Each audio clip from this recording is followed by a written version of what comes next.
A very lengthy article about the Catholic Church was published in Organizer, the mouthpiece of the RSS. And guess what it said? After the Indian government, the Catholic Church is the entity that owns the most land in India. Yeah, you heard that right. It even went on to compare it with the Waqf board. How many schools, how many hospitals, how many institutions, super detailed stuff. Now, this has sparked discussions from all angles. People are out there saying, oh, a church bill is coming. All kinds of chatter. And then you've got Rajiv Chandrasekhar, the BJP's Kerala state president, stepping in. He's like, that article? Totally wrong. He says that's why they pulled it back. Yep, withdrawn. But here's the thing. These discussions, they're not new. They've been simmering for a while now. The Christian churches in India, Catholic, evangelical, you name it, their activities here have been hit with some big allegations from the Sangh Parivar. We're talking attacks on churches, pastors getting assaulted, and a ton of legal cases piling up. So, in connection with all this, my response? It's right here in this video. If you're interested, stick around and listen. If not, feel free to skip it. No hard feelings. Support me, criticize me, whatever. It's your call. Okay? Honestly, I'm least bothered about all this nonsense. But as a journalist, I'm not here to stay quiet. I'll say what needs to be said, loud and clear. Let's talk about India's education and health sectors. India was once called the Dark Continent, a land of darkness. That's the real history, folks. And who changed that? Christian missionaries. They poured their hearts into education and health, then and now. Back in the day, none of these so-called Sangh Parivar groups or organizations even existed. Let's get this straight. The country with the most leprosy patients in the world? That was us, our great nation. Why? Tons of reasons. Tropical conditions among others. It's contagious, right? And who tackled it head on? Who wiped it out in India? Christian missionaries who came here. Why? Because those who followed the Hindu religion saw leprosy as a curse. If you got it, you were deemed accursed. So what happened? They wouldn't let these people into homes or villages. Lepers were left multiplying on the streets, huge numbers. But who stepped up? Christian missionaries. They cared for them, rehabilitated them. Sangh Parivar, have you even grasped this reality? The British government saw this and acted. Hospitals, lepers, even orphanages, because here there was this practice of killing baby girls due to superstition. India was a land of superstition. Sati was a thing, people. Think about it. How extreme were these beliefs?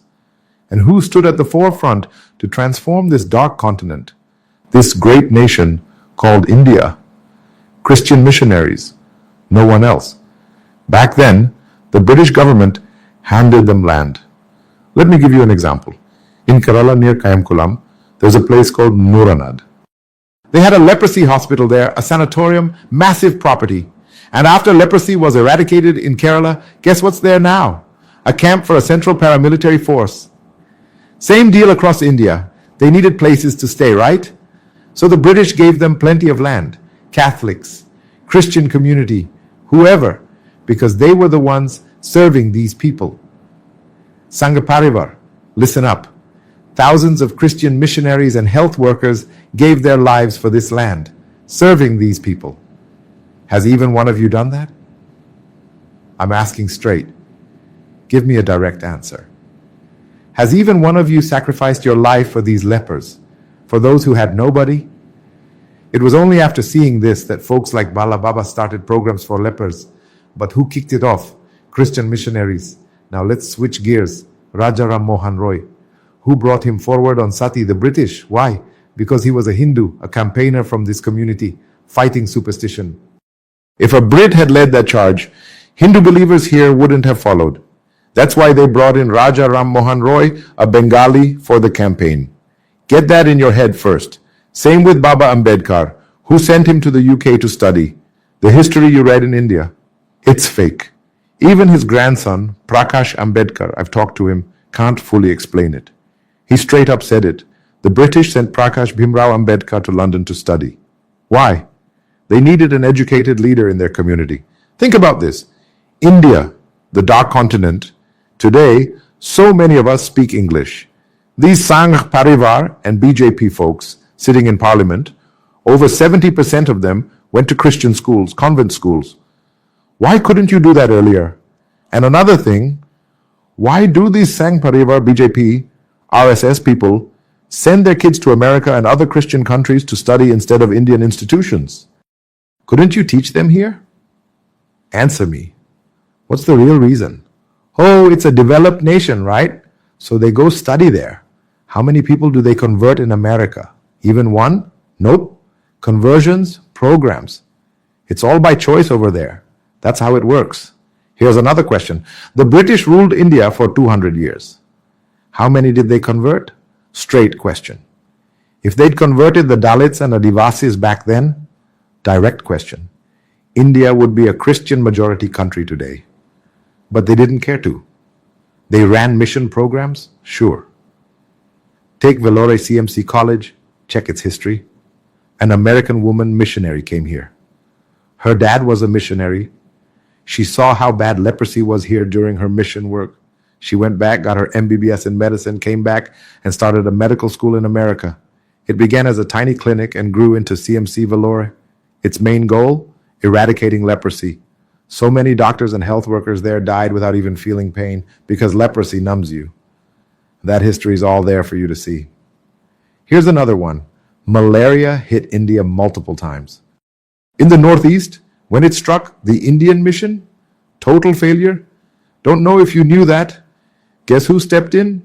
The Pope at the Vatican back then sent 4 or 5 Catholic brothers. They stood with those people, cared for them during that outbreak. The government's efforts collapsed, ruined, they controlled it. That's how the Christian and Catholic missions got into the Northeast. If those missionaries hadn't gone there, let me tell you, it'd be like Myanmar today. Development came, education came, they speak English, they can work anywhere in the world. Can the RSS or Sangh Parivar even step foot in the Northeast today? Why not? Because you didn't treat them right. You don't see them as humans.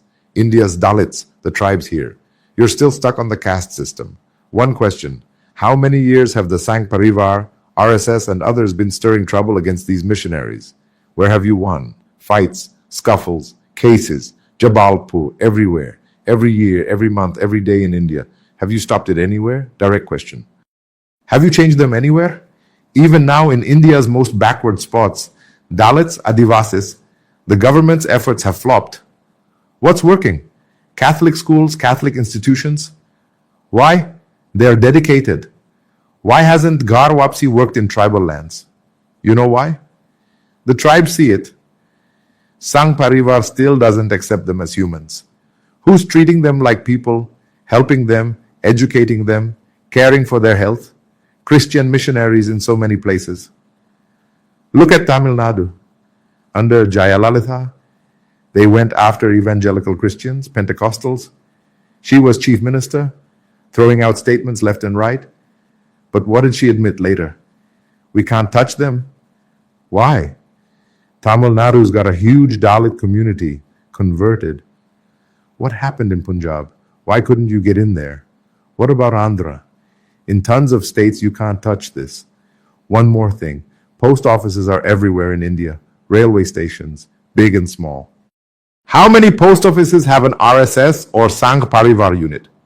Christian missionaries are 1,000 times stronger than the RSS. Get that straight. You can't reach where they are. In so many places. No vehicles, no boats, nothing. They found people there, convinced them. Simple. They shared God's love and affection. What's wrong with that? Do you accept them? No. These so-called backward castes, do you accept them? No. So someone else stepped in to care for them. AIDS patients, tons in India. Direct question. How many have you rehabilitated? I can show you where the Catholic Church is doing it. What money are they taking for this? These patients are dying, yet Catholic institutions are feeding them, caring for them. Where's the Sangh Parivar? I'm from Delhi. I've seen almost every corner of this India. You can sit there yapping about Hindutva. Christian conversion? It's happened in this great nation. You can't stop it. It's deeper than you think. Take Jabalpur, Madhya Pradesh, old Chhattisgarh.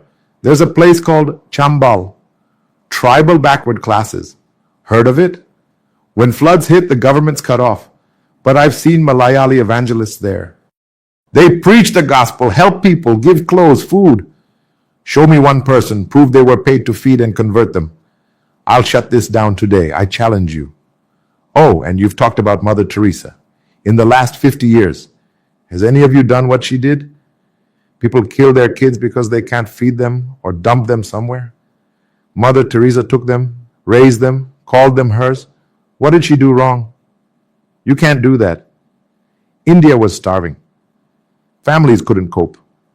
She said, don't kill the kids, took the lepers, cared for the sick. Is that the biggest crime against you, Sangh Parivar? Can you do anything anywhere? Do it. No matter how much you fight. Christian missionaries and gospel workers have pierced India. Look at Tamil Nadu, Punjab, Haryana, the border belts. You can't reach there. That's the success story. Can you reach the Northeast? Anywhere? You can't even get close. That's the reality. Then you spout nonsense. Catholic Church grabbed this, churches grabbed that. What did they grab? Whose property? The British gave them land for mission work. Sanitariums for leprosy. Leprosy's gone. The land's theirs. Tons of places like that. Stop the nonsense. They're converting people. Can you do it? Take them back. Feed them. Give one guy 100 rupees, 1,000. You've got money, right? They'll come back, won't they? Cut the foolishness. And don't you dare question a Christian's patriotism. None of you Sangh Parivar folks are big enough for that. My family? 7 people fought in the 1971 war. How many Sangh Parivar families can say that? 7 altogether in 1971. You're not there yet. I told an RSS guy, this many from my family, how many from yours? You're not ready to challenge Indian Christians on patriotism. He's Indian too. He fought for India. India's in his blood. He's Indian for life. So don't try intimidating Christians here or the Catholic community I'm talking about. They're miles ahead of you. Education, health, believing in building this nation. That's what Christian groups in India stand for. Organizer waltzing in with RSS Sangh Parivar brain trust nonsense? That won't fly here. Old news. The government didn't raise these missionaries. Congress didn't. Sangh Parivar didn't. Whatever politics are out there in other states, whatever is happening, why back English education here? Why trust it enough to study? Today it's just Catholic Christian institutions. Why study in America? And while you're at it, why don't Hindus who go to America come back? I'll flip the question. Answer that too. Christians in India stand for India. No Sangh Parivar member is grown enough to challenge them, and they never will.